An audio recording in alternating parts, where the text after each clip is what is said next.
Hello Shikhati Bondura. Today I will discuss about transformation of sentence. There are many parts of transformation sentence like assertive sentence, interrogative sentence, imperative sentence, simple sentence, complex sentence, compound sentence, voice and device. But today I will discuss about assertive sentence. At first we will know what is the meanings of assertive sentence and how many kinds of assertive sentence. Assertive sentence mean বিবৃতিমূলক বাক্য বা বর্ণনামূলক বাক্য যে বাক্যে কেবলমাত্র সাবজেক্টের বর্ণনা প্রদান করা হয় সেটাকে বলা হয় অ্যাসারেটিভ সেন্টেন্স।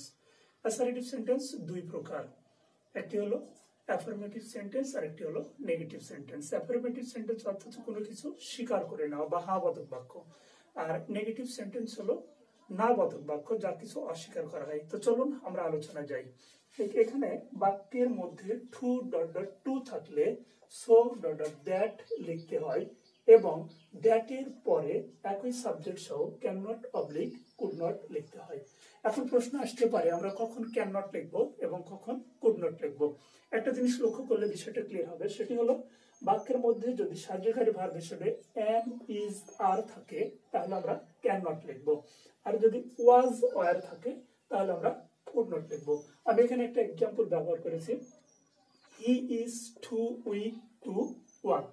এখানে হি ইজ টু রয়েছে তাই এখানে সো বসেছে, উইক এখানে টু রয়েছে তাই এখানে দ্যাট রয়েছে এবং একই সাবজেক্ট বসবে, যেহেতু এখানে সাবজেক্ট রয়েছে হি তাই এখানেও বসেছে হি এবং এখানে ইজ রয়েছে এখানেও ইজ রয়েছে তাই আমরা কি লিখবো ক্যান নট, তাই এখানে বসেছে ক্যান নট। তাহলে কি হলো he is so weak that he can not work.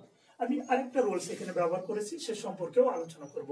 দেখা যাক বাক্যের মধ্যে must, have to, has to থাকলে can not but oblique can not help লিখতে হয়, তবে ক্যান নট হেল্প লিখলে মূল ভার্ব এর সঙ্গে আইএনজি যোগ করতে হয়।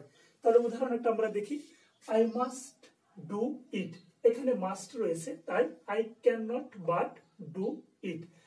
আমরা অন্যভাবেও লিখতে পারি, সেটি হলো I can not help doing, অর্থাৎ মূল ভার্বের সাথে একটা আইএনজি যোগ করতে হবে, তাহলে I can not help doing it. আর একটা এক্সাম্পল আমি এখানে দিয়েছি, সেটি হলো হি হ্যাজ টু গো দেয়ার, এখানে হ্যাজ টু রয়েছে তাই কি লিখবো আমরা ক্যান নট বাট লিখবো, তাহলে he can not but go there. Thank you everyone.